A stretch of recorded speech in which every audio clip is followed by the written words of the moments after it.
আমাদেরকে আজকে জুম্মা পর্যন্ত পৌঁছেছেন, সকলে শুকরিয়া জানাই আলহামদুলিল্লাহ।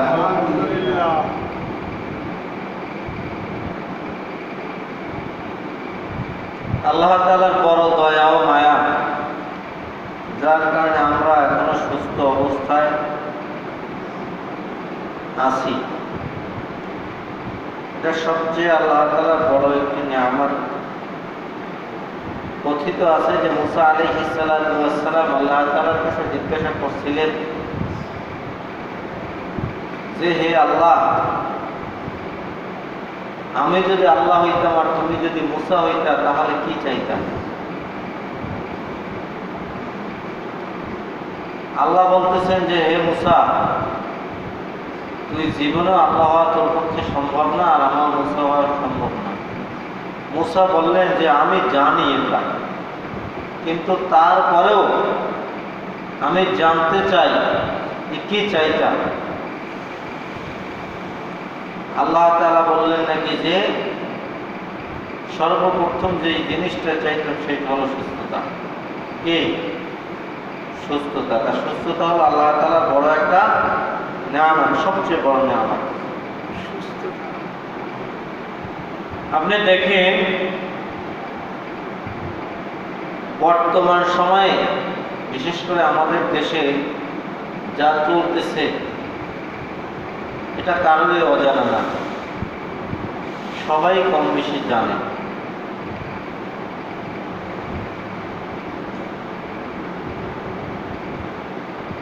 তাহলে এই অবস্থার মধ্যেও আমরা সুস্থ আছি, এটা বড় নিয়ামত না?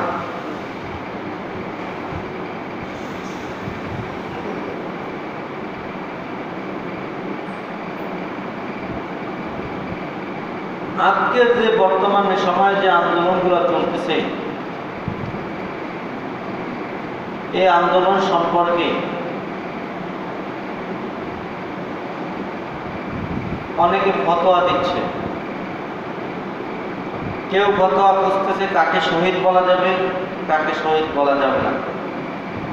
কেউ ফতোয়া দিচ্ছে এই আন্দোলন জায়েজ কি জায়েজ না। আবার কেউ বলতেছে যে যার পক্ষে আন্দোলন করতেছে এটা কোরআন হাদিসের দৃষ্টিতে জায়েজ কি জায়েজ না। মূল কথা হলো জায়েজ না জায়েজের ফতোয়া তখন দেওয়া যায় যখন কোনো ঘটনা সংঘটিত না হয়। সংঘটিত হওয়ার আগে যদি কেউ মাসালা জিজ্ঞাসা করে তখন বলা যায় যে এটা জায়েজ বা না জায়েজ। কিন্তু সংঘটিত হওয়ার পরে এই মাসালা দেওয়া মানে নিজে ওর মধ্যে সন্দেহ ঢুকাই দেওয়া।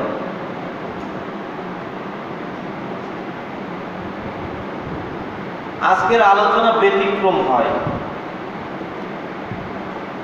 ব্যতিক্রম হওয়ার কারণও আছে।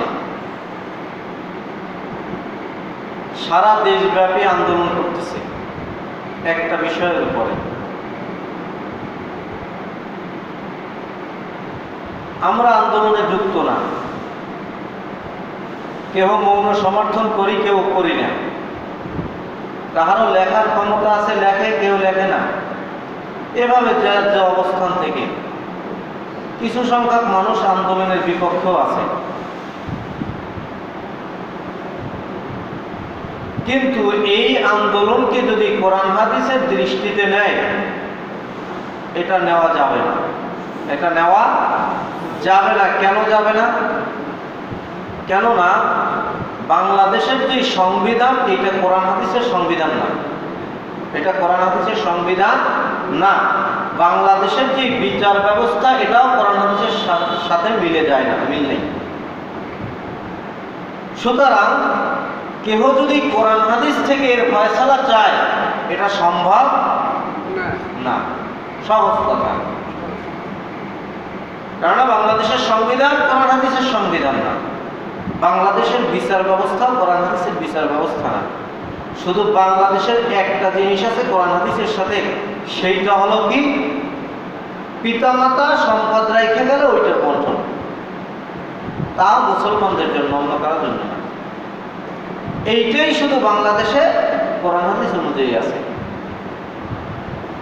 এটা যদি আপনি আদালতে যান তাহলে দেখবে আপনার বাবার কি সম্পদ ছিল, আপনারা কয় ভাই বোন আছে, কি পাবেন না পাবেন।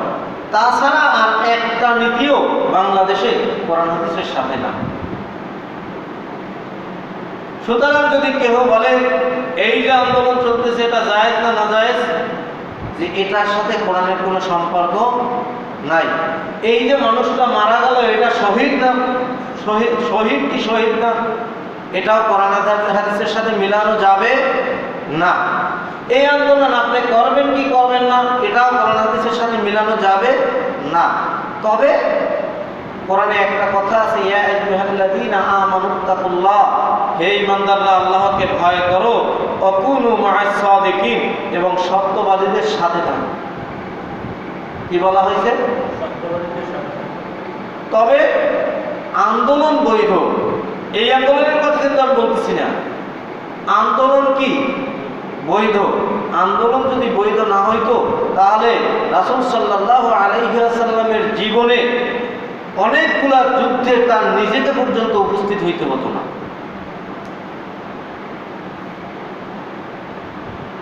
এরপরে যদি বলেন বর্তমানে এই আন্দোলন, অনেকে মনে করতে পারে যে এটা মনে হয় শুধু মুক্তিযোদ্ধার কোটা আন্দোলন নিয়ে চলতেছে, কিন্তু না। এইটা যদি কেউ জানেন বা বোঝেন, এটা সম্পূর্ণ আপনার একটা ভুল ধারণা। এটা মূলত 4টা ধাপের কথা সংস্কার করার জন্য এরা আন্দোলন করতেছে। কয়টা ধাপের? 4টা ধাপ। এই 4টা ধাপ কি কি? প্রথমত হলো মুক্তিযোদ্ধা কোটা আন্দোলন, এখানে হলো 30%। দ্বিতীয় হলো নারী কোটা, দ্বিতীয় কি নারী কোটা, এখানে হলো 60%। এরপর হলো ক্ষুদ্র নৃগোষ্ঠী, এখানে হলো 5%। এরপর হলো প্রতিবন্ধী, এখানে হলো 1%। মোট 96% হলো কোটা। এই 4টা কয় পার্সেন্ট? 100টার মধ্যে 96টা কোটা, আর 4 জন হলো সাধারণ। কোটা আন্দোলনের মূল কিন্তু এইটা। আপনারা মনে করতেছেন যে খালি মুক্তিযোদ্ধা বিরোধিতা করতেছে, কিন্তু এখানে শুধু মুক্তিযোদ্ধা না, যে 100-র মধ্যে 96টা যদি কোটায় যায়, বাকি থাকে 4টা। অথচ মুক্তিযোদ্ধাই ছিল, যখন যুদ্ধ হয়েছে 1,80,000, জনগণ ছিল 7 কোটি, আর রাজাকার ছিল 1%, অর্থাৎ 1%। তাহলে এইখানে 96টা কোটায় চলে যাচ্ছে। এখন বর্তমান 15 থেকে 20 কোটি মানুষ, এর মধ্যে হিসাব কম বেশি আছে। সহজ যে হিসাবটা বলা হয় 15 থেকে 20 কোটি এর মধ্যে। তাহলে এই 15 থেকে 20 কোটি মানুষের ওইখানে ছিল মাত্র 0.2%, বা সর্বোচ্চ মিলাইয়া ধরছে যে এদিক সেদিক মিলাইয়া আপনি যদি 5 লাখও ধরেন, তারপরেও তো 6.5 কোটি মানুষ ছিল। এই 6.5 কোটি মানুষ না মুক্তিযোদ্ধা না রাজাকার। তাহলে আপনি সব কিছু কোটায় দিয়ে দিচ্ছেন, আর এই যে সাধারণ 6.5 কোটি মানুষ, এই 6.5 কোটি থেকে এখন বাড়ছে না? বাড়ছে কিনা? বাড়ছে। আর এই সবাই কি বিমুখ হয়ে ফিরে যাবে? আজকে দেখা যায় লক্ষ লক্ষ টাকা ব্যয় করে লেখাপড়া করতেছে, চাকরি পাচ্ছে না, চাকরি পাচ্ছে না। এই জন্যই এরা আন্দোলন করতেছে। আর এই সময়ে সুযোগবাদী আমাদের এক শ্রেণীর আলেমরা ফতোয়া খুঁজতেছে। সব সময় সব জিনিস করা যায় না, এইটা মাথায় রাখতে হবে। আমার সামর্থ্য আছে, আমি কিছু করি, সামর্থ্য নাই আমি চুপ থাকি। কিন্তু আমার কথা বলতে হইলে হিসাব করে বলতে হবে। কেননা আমি চুপ থাকলে তো কেউ আমাকে কিছু করতেছে না, করতেছে। এটাই সোজা কথা। এই কথাগুলো কেন বললাম? কেননা অনেকে আছেন যে হুজুরে কিছু করে না, হুজুরে এমনিও কিছু করে না, কেননা আমি চাকরি করি, এই মসজিদটা হলো সরকারি প্রতিষ্ঠানের মসজিদ, আমি সব সময় সব কথা বলতে পারি না, এখানেও আমার লাগাম বাঁধা আছে। তারপরেও কিছু কিছু কথা না বললে না, এই জন্য বলি সোজা কথা যেটা। আর আমি আসছি এখানে লেখাপড়া করতে, আমি এইখানে তো এই জায়গার মানুষের সাথে তর্ক বিতর্কে জড়ানোর জন্য আসিনি। আমার লেখাপড়ার পাশাপাশি এটা আমি দায়িত্ব পাইছি, আল্লাহ তাআলা আমাকে মিলাইছে। এখন এই দায়িত্ব আমার রক্ষা করতে হবে। আমার স্বার্থ হাসিল হওয়া পর্যন্ত আমার এখান থেকে স্বাভাবিক অবস্থায় আমার চলে যেতে হবে। তারপরেও কিছু বলি এই কারণে যে আমার যেটুকু হক আল্লাহ তাআলা দিয়েছেন বলার, ওইটুকু যদি আমি না বলি তাহলে আল্লাহ তাআলা আমাকে পাকড়াও করবেন। এরপরে এই কথাটা কেন বললাম? কারণ এই যে বর্তমান আন্দোলন, এইটা কোনো দলের আন্দোলন না। কেননা আওয়ামী লীগ যারা করে তাদের সবাই কি মুক্তিযোদ্ধা? বলেন। আমি বলি নাই যে কি বেশি কি কমে কথা বলি নাই, সবাই মুক্তিযোদ্ধা না। তার মানে আওয়ামী লীগও তো এর পক্ষে করে গেছে। যদি কেউ মুক্তিযোদ্ধার বিষয় ধরিয়ে নেয়, বিএনপি করে, তারা কি সবাই মুক্তিযোদ্ধা না? তারাও তো করে গেছে। জাতীয় পার্টি বা জামাত ইসলাম বা ইসলামী আন্দোলন যারা করে সবাই কি মুক্তিযোদ্ধা? তার মানে তারাও তো এর থেকে বাদ নাই। এরপরে আসে রাজাকারের ক্ষেত্রে। ওই সময় রাজাকার ছিল, ঘটনাচক্রে তারা কেউ মাপ চাইছে, কেউ মারিয়ে ফেলাইছে। যাই হোক, তাদের সন্তান সন্ততির সাথে, আত্মীয় স্বজনের সাথে আত্মীয়তা করছে মুক্তিযোদ্ধা, এরকম আছে না? আছে কিনা? আছে।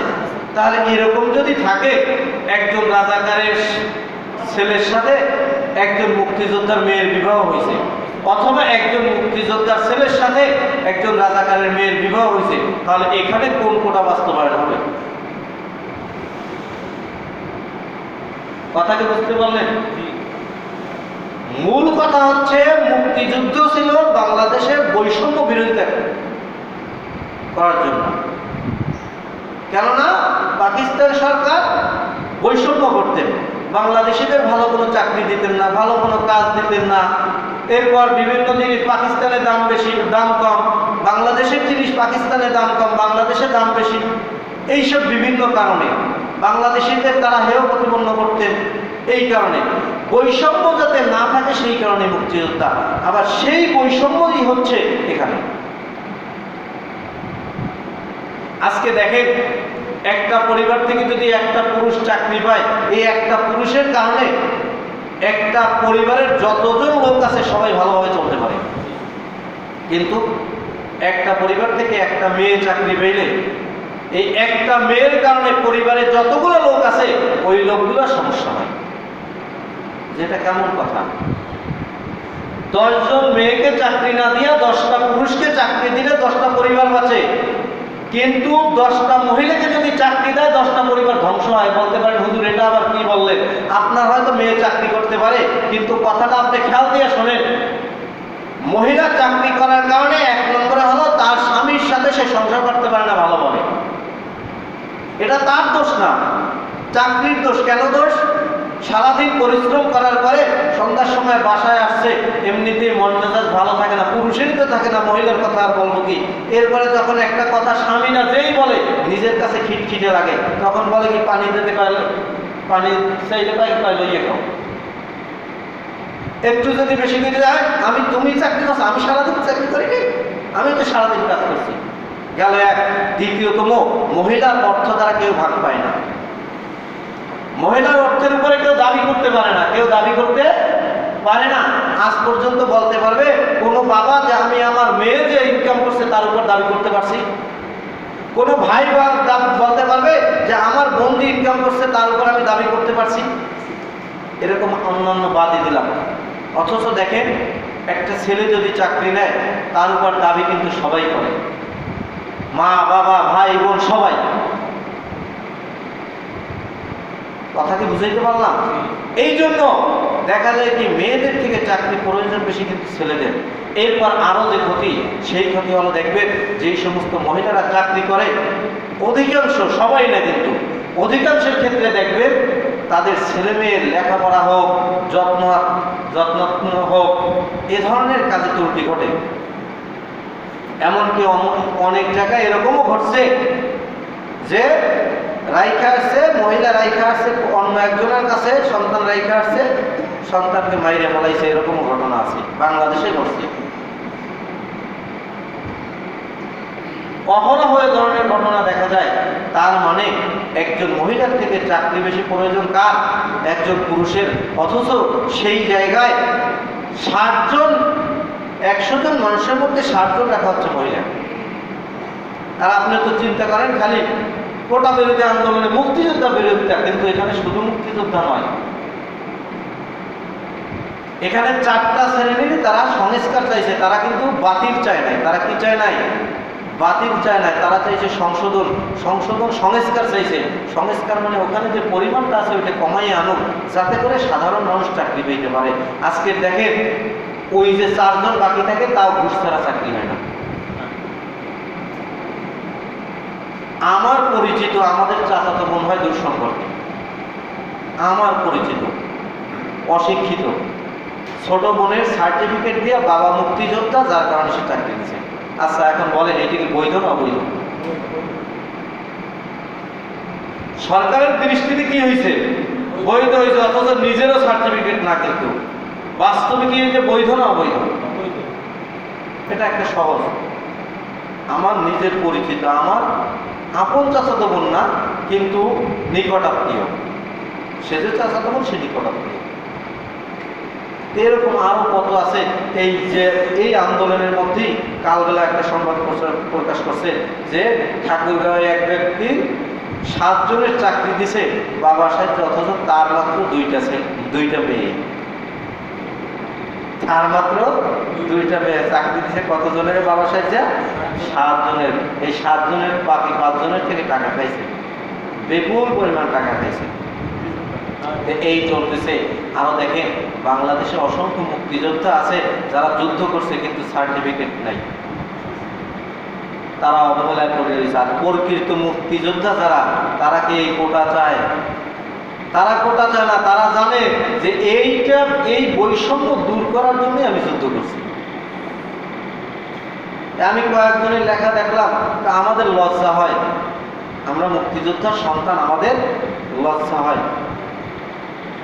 এরকম মূল কথা হলো, এই কথাটা আজকে বলার উদ্দেশ্য ছিল না, কিন্তু তারপর বললাম এই কারণে যে আপনারা অনেকে চিন্তা করতে পারেন যে হুজুরে কিছু কয় না, হুজুরে কয় না, হুজুরের এমনিতে লাগাম বাঁধা, এই কারণে কিছু বলতে পারি না। এক, দ্বিতীয়তম হলো যে আবার কিছু বলতে হয়।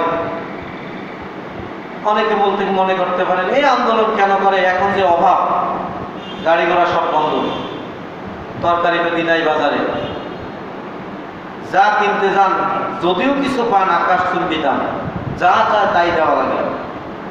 জীবনে যা দেখি নাই কাঁকরোলের কেজি 150 টাকা, অথচ তা এই বরগুনায় দেখলাম এবছর, যা আমি জীবনে দেখি নাই। বেগুনের কেজি 100 টাকা, আর তো যা আছে আছে। করলার কেজি 150 টাকা। এই হলো কথা। মূল কথা হলো কষ্ট হচ্ছে।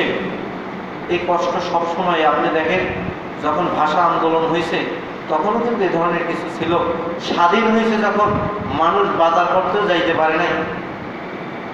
আর এক একটা আন্দোলন ছাড়া কোনো জিনিসই সফলতায় আসে নাই।